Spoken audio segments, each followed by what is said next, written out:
کہ محمد سے وفا تُونے تو ہم تیرے ہیں، یہ جہاں چیز ہے کیا لوح قلم تیرے ہے۔ دنیا کے کسی شعبے میں ناکام نہیں ہوں، سرکار کا نوکر کوئی عام نہیں ہو، سرکار کا نوکر کوئی عام نہیں ہو، کوئی عام نہیں ہو،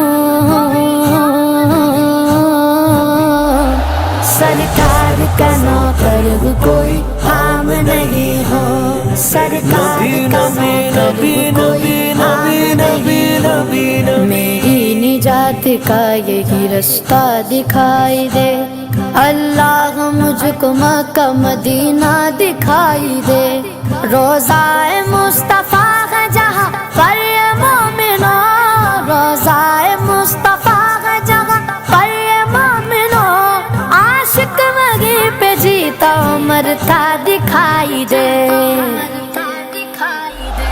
فتح باب نبوت پہ بے حد درود، ختم دور رسالت پہ لاکھوں سلام۔ انٹرنیشنل ختم نبوت موومنٹ پاکستان کے زیر اہتمام عظیم الشان ختم نبوت کانفرنس کا انعقاد۔ چیئرمین تاجران اتحاد گروپ آل پاکستان محمد ابو بکر کی اپنے وفد کے ہمراہ ختم نبوت کانفرنس میں شرکت۔ ایوان اقبال لاہور میں عظیم الشان ختم نبوت کانفرنس کا انعقاد کیا گیا، جس میں گورنر پنجاب بلیغ الرحمان مہمان خصوصی تھے، جبکہ چیئرمین تاجران اتحاد گروپ آل پاکستان محمد ابو بکر نے اپنے وفد کے ہمراہ خصوصی شرکت کی۔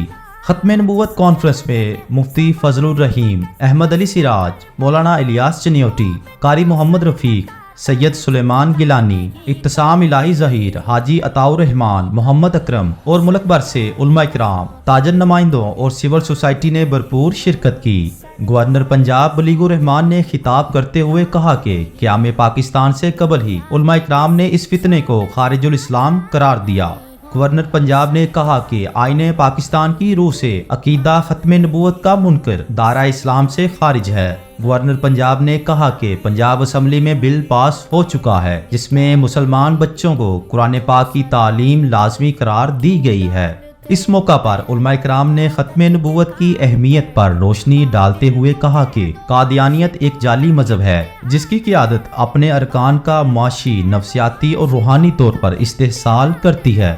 اس گروہ کا مقتدر طبقہ دھوکے، جعلسازی، ظالمانہ اور غیر انسانی ڈسپلن کے ذریعے اسلام کے تشخص پر ڈاکہ ڈالنا چاہتے ہیں، جو کسی صورت قابل قبول نہیں۔ ختم نبوت ہمارے ایمان کا حصہ ہے، اس کے بغیر ایمان نامکمل ہے۔ نوجوان نسل میں ختم نبوت کی اہمیت کو اجاگر کرنے کے لیے حکومت کو میدان عمل میں آنا ہوگا۔ چیئرمین تاجران اتحاد گروپ آل پاکستان محمد ابو بکر نے عقیدہ ختم نبوت پر روشنی ڈالتے ہوئے کہا کہ مسلمان ہونے کے ناطے ہم پر فرض ہے کہ ہم نبی پاک صلی اللہ علیہ وآلہ وسلم کی ناموس کی حفاظت کریں۔ حدیث شریف میں نبی پاک صلی اللہ علیہ وآلہ وسلم نے ارشاد فرمایا کہ میری امت میں 30 جھوٹے کذاب ہوں گے، ان میں سے ہر ایک کذاب کا دعویٰ ہوگا کہ وہ نبی ہے، حالانکہ میں آخری نبی ہوں اور میرے بعد کوئی نبی نہیں آئے گا۔ لہٰذا نبی پاک صلی اللہ علیہ وآلہ وسلم کے بعد جو بھی نبوت کا دعویٰ کرے گا وہ جھوٹا اور کذاب ہے۔ جب نبی پاک صلی اللہ علیہ وآلہ وسلم کی بات آتی ہے تو ہم سب کے الفاظ، ہمارے قلم، اس کی لکھاری، ہر چیز ان کی تعریف کے لیے کم ہے۔ میرے پروردگار، میرے رب نے تمام کل کائنات اپنے محبوب کے لیے خلق کر دی، ان کی کیا شان ہے۔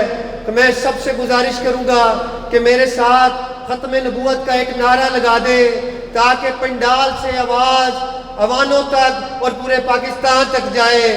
تاجدار ختم نبوت